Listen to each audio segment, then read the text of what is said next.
Le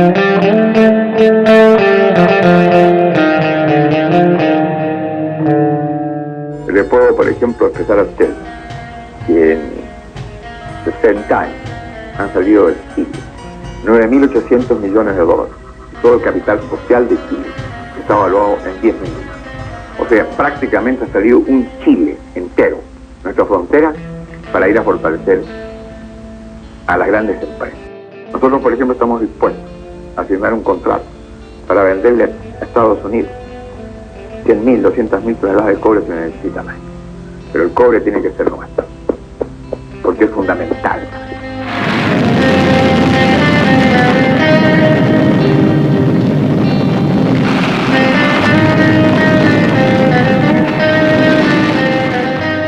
Para nacionalizar el cobre el 11 de julio del 71, hace 40 años, fue necesario que todo el pueblo supiera esto, que no fuera secreto. La nacionalización del cobre fue acordada por la unanimidad del Congreso Pleno. La concertación como concertación, si tuviera la capacidad de decir a este país hay que nuevamente renacionalizar el cobre y ya hay que plantear un proyecto de ley para toda esta empresa, pasarla nuevamente al Estado. Lo que estamos presenciando hoy día es también una venta, podríamos decir que ni siquiera es venta, de repente una cesión nomás, de los recursos naturales chilenos a compañías extranjeras. Es que el problema principal de todo esto es el silencio, es el secreto.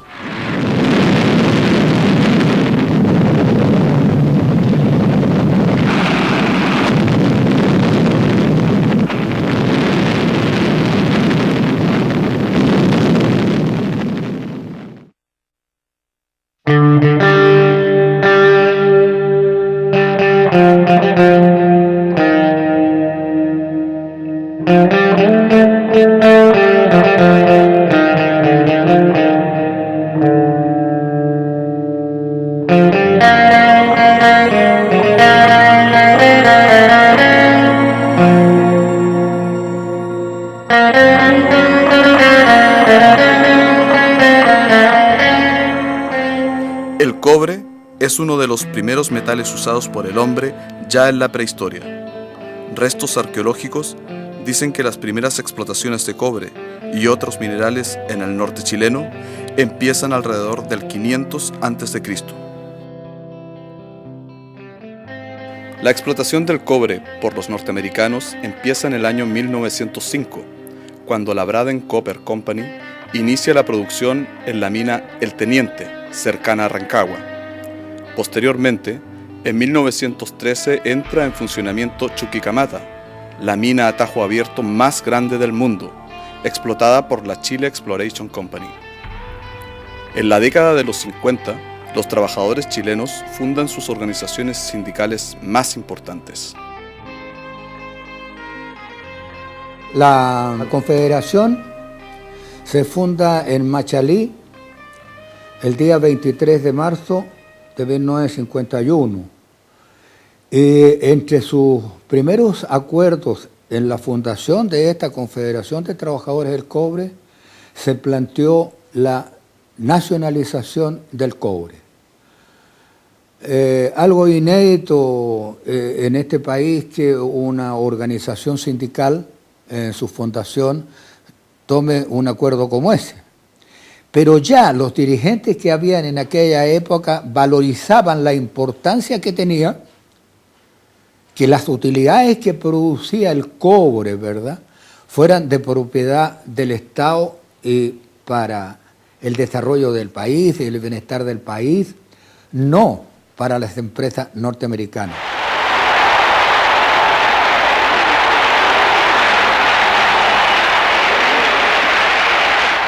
Bueno, los 60 básicamente es un periodo que en Chile comienza a plantearse la rebeldía social de muchas maneras, de muchísimas maneras. Es un periodo de cambios muy profundos a nivel de la cultura popular. Es el periodo en que la música es cooptada y monopolizada por los jóvenes, se la quitan a los viejos, aparecen los Beatles, aparece el rock, etcétera, etcétera.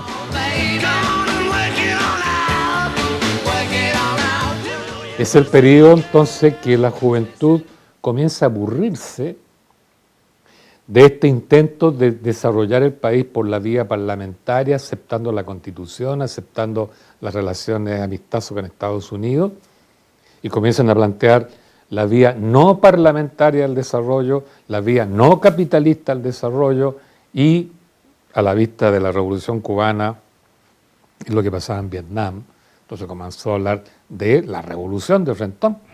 A todo Chile, a América y al mundo, no estamos asistiendo al crepúsculo de una revolución, sino que el largo y difícil camino del amanecer de la revolución obrera y campesina recién comienza.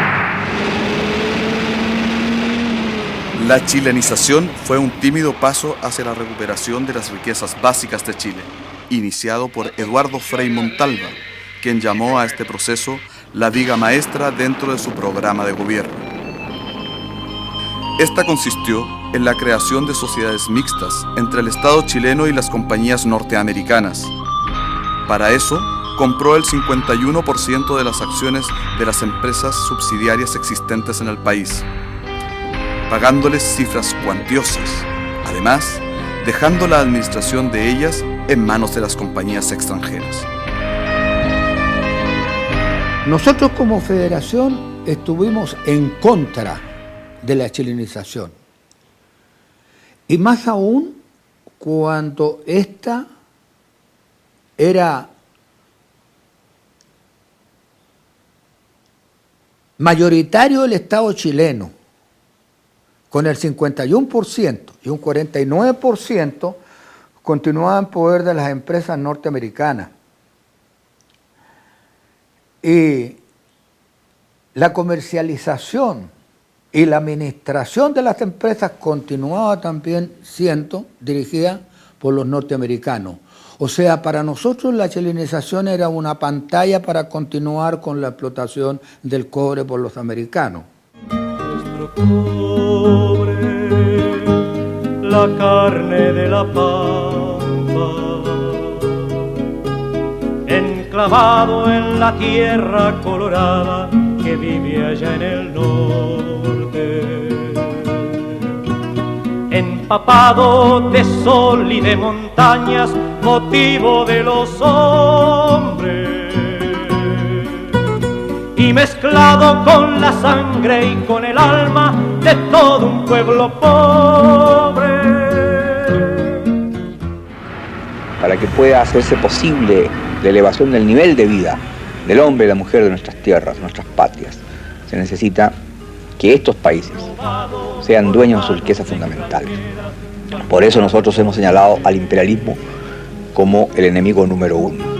No era Chile quien bebía de su savia, no eran los mineros.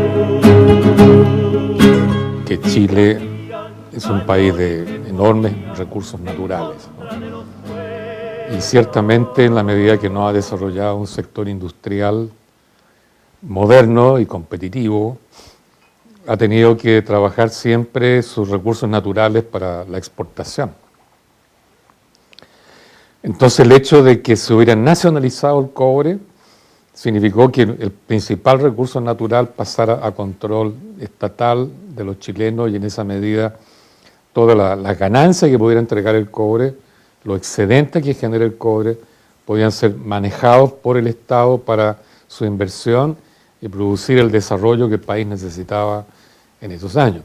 Nos encontramos en el gran comedor del Palacio de la Moneda, donde el presidente de la República, doctor Salvador Allende Gossens, ha de proceder en unos minutos más a firmar el decreto de promulgación de la reforma constitucional que permite la nacionalización del cobre.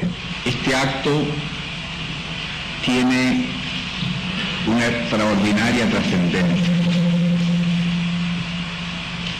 y podría decir que es quizás el más importante después de nuestra independencia en cuanto él significa una modificación a la constitución política que acentúa y da fuerza al sentido nacional de nuestra patria. Esta reforma constitucional permite nacionalizar las empresas mineras de la gran minería del cobre y además preservar para el Estado las riquezas básicas de nuestro país. Cuando Allende levantó la bandera de la nacionalización al 100% del cobre, ya había un terreno en Chile a favor de esta idea, o sea, tanto es así que nadie se opuso, pues. Y hubo además una decisión de Allende que pasó a la historia como la doctrina Allende, que fue nacionalizar estas compañías con la fuerza de todo ese respaldo ciudadano de atrás, expresado en el Congreso y expresado por diferentes sectores de la sociedad, los trabajadores principalmente, los estudiantes, todo el mundo. Y la doctrina de Allende consistió en no pagar indemnización por la nacionalización, que significaba pasar estas compañías a propiedad del Estado de Chile, la Anaconda, la Breider, con todos sus minerales, el Teniente, Chuquicamata, las minas del Salvador, Potrerillos, etc. Y a eso se le llamó doctrina Allende, porque Allende dijo, esto se paga con las utilidades excesivas obtenidas por estas compañías durante 40, 50 años que han explotado el cobre. Y con cuentas sobre la mesa hechas por economistas y todo eso fue aceptado universalmente, o sea, esa fue la doctrina Allende. Y Allende llamó al cobre el sueldo de Chile, ¿no? Y había todo un sentimiento nacional del derecho de la posesión del cobre. Qué bueno, Chile, qué bueno, que dejes ya de ser pobre y que ya por fin el cobre sea puramente chileno.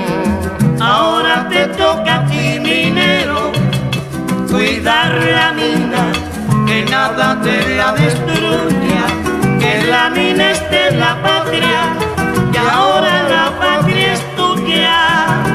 Una vez más debo recordarles que el cobre es el fuego de Chile, así como la tierra es su pan.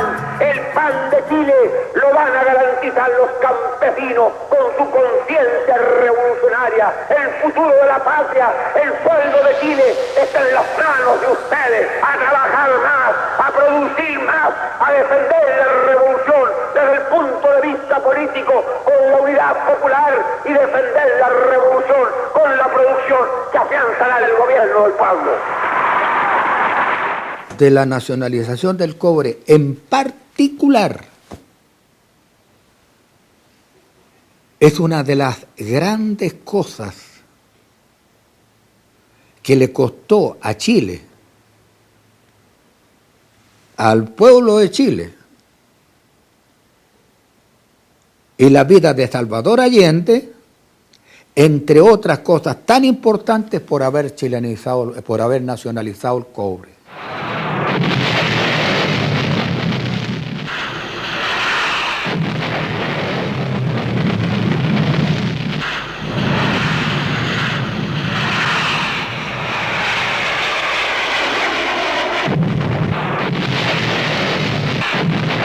Después del golpe de Estado, el objetivo principal de las transnacionales mineras fue naturalmente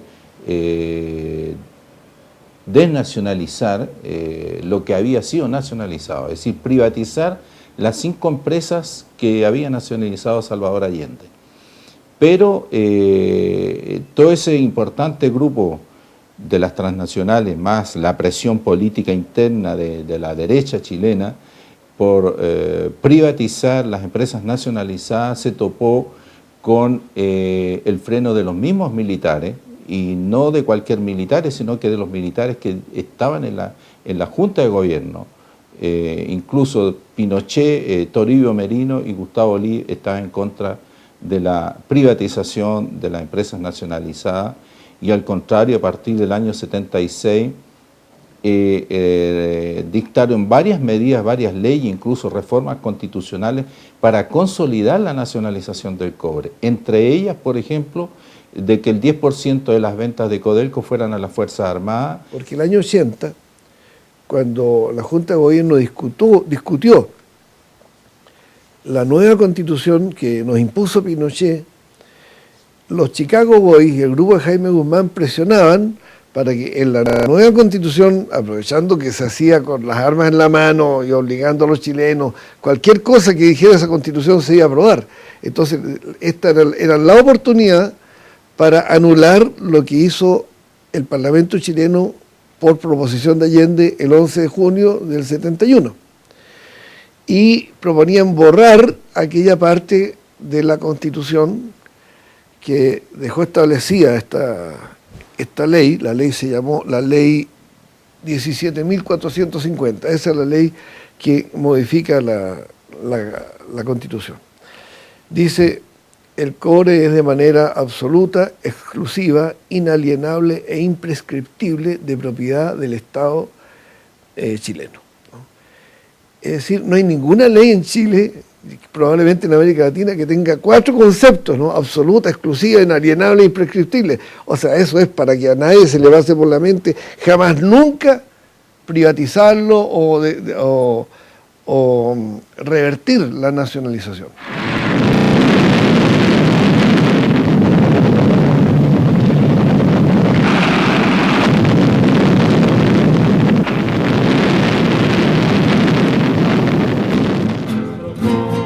...756.000 kilómetros cuadrados es el territorio chileno, apenas el 0,5% de la superficie terrestre.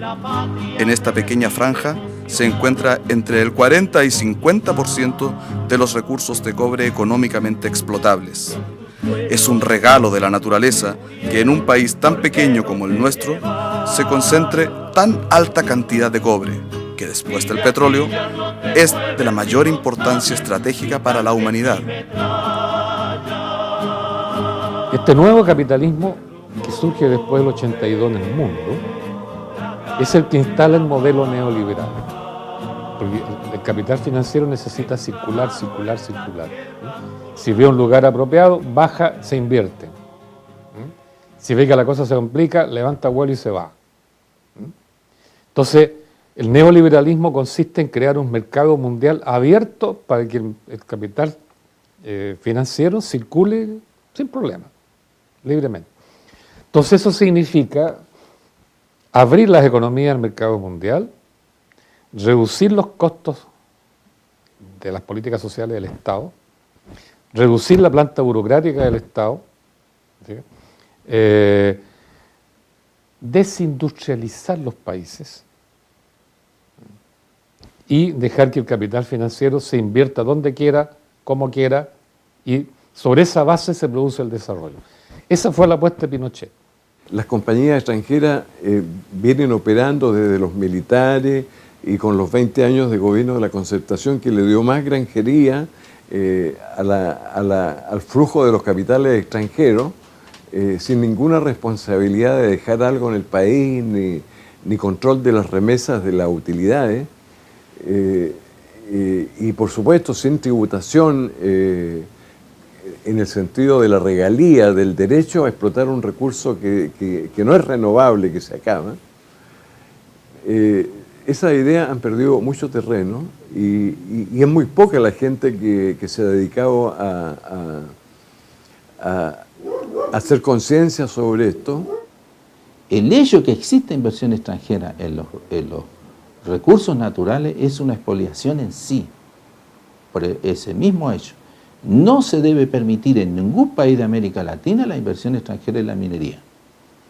Que venga la inversión extranjera a crear industria de cualquier tipo, una fábrica de hoyos para picarones si quieren, pero invertir en los recursos naturales eso no se debe permitir.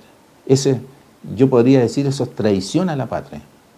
Eso es traición a la patria. Porque lo esencial acá, aparte de saber que con el cobre en nuestras manos tendríamos todos los problemas de salud, todos los problemas de educación, todos los problemas de obras públicas, todos los problemas de jubilación, todos los problemas de esparcimiento y bienestar para nuestro pueblo resueltos. Podríamos alimentar a 90 millones de chilenos, no a 15 millones. O sea, aparte de ese hecho que es una riqueza colosal, hay que entender de que el cobre es lo que ordena la política chilena. Terminemos con la muerte, es la oportunidad de vencer a la violencia con las armas de la paz.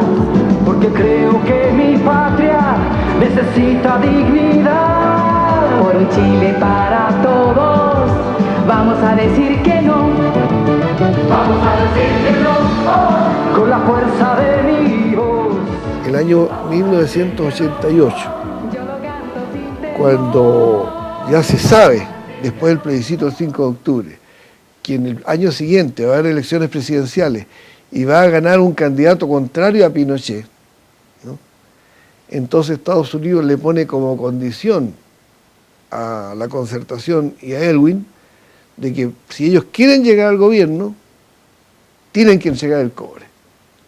Porque Pinochet el régimen militar no había facilitado las condiciones para verdaderamente entregar el cobre, no obstante la ley que acabo de nombrar. Durante la época de Allende, el capital extranjero controlaba como el 12% de la economía chilena. Hoy día controla más del 80%. Y en esa época hablábamos de imperialismo, y ahora nada. Entonces, en ese sentido, la Concertación ha hecho un trabajito siniestro, que es conseguir que este modelo neoliberal, que ha desnacionalizado la economía en gran medida, se haya mantenido sobre pretexto que es democracia, ¿verdad? Y ha legitimado un modelo que nació ilegítimo, como este. Si la ley tributaria de Pinochet hubiera seguido, no se hubiera producido la desnacionalización que nosotros tenemos hoy. ¿Por qué?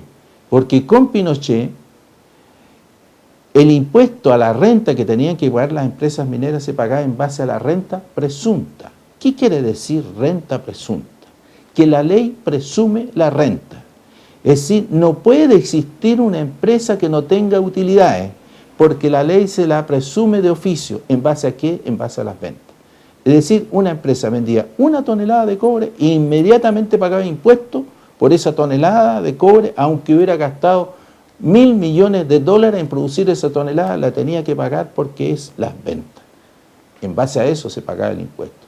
Por lo tanto, siempre se hubiera tenido que pagar impuestos con la ley de Pinochet. Y por eso que la cambió la Concertación, sin discusión ninguna, en ninguna parte, ni en la prensa, ni en la radio, ni en la televisión, ni en el Parlamento, esa modificación a la ley tributaria pasó sin que nadie se diera cuenta. Hoy día la entrega de los nuevos yacimientos de cobre no tiene precedente histórico, porque nunca se había hecho un regalo de ese tipo. Entonces es notable eso, y claro, uno sabe que los recursos naturales se acaban.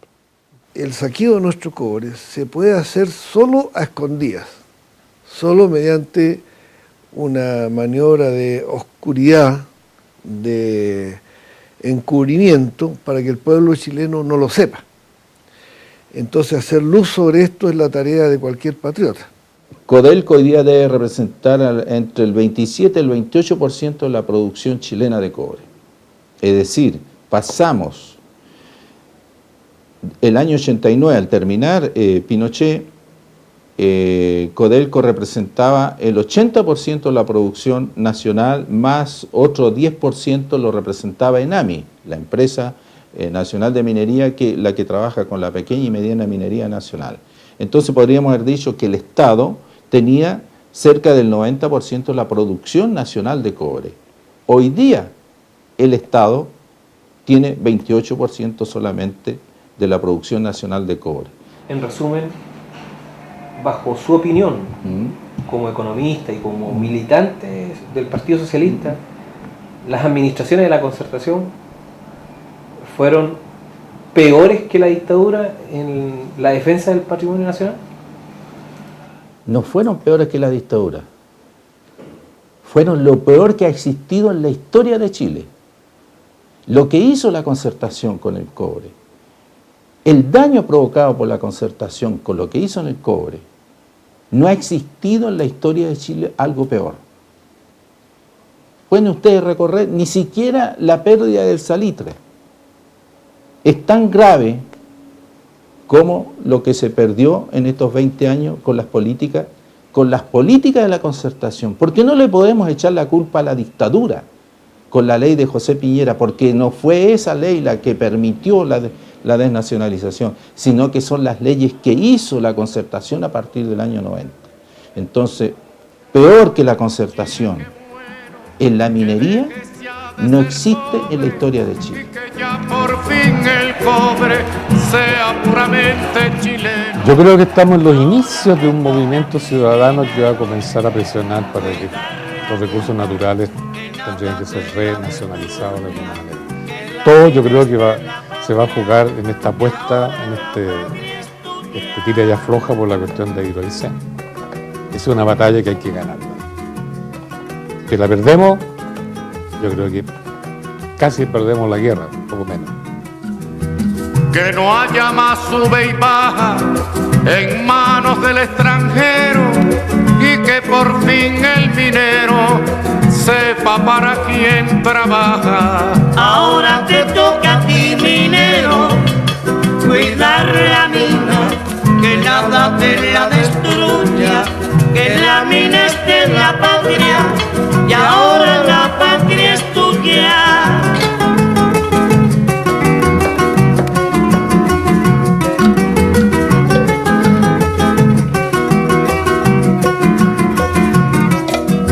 Y si el tío San se enfada, que se aguante y no se meta, que prepare la maleta, que aquí ya no tiene nada. Ahora te toca a ti, minero, cuidar la mina, que nada te la destruya, que la mina esté en la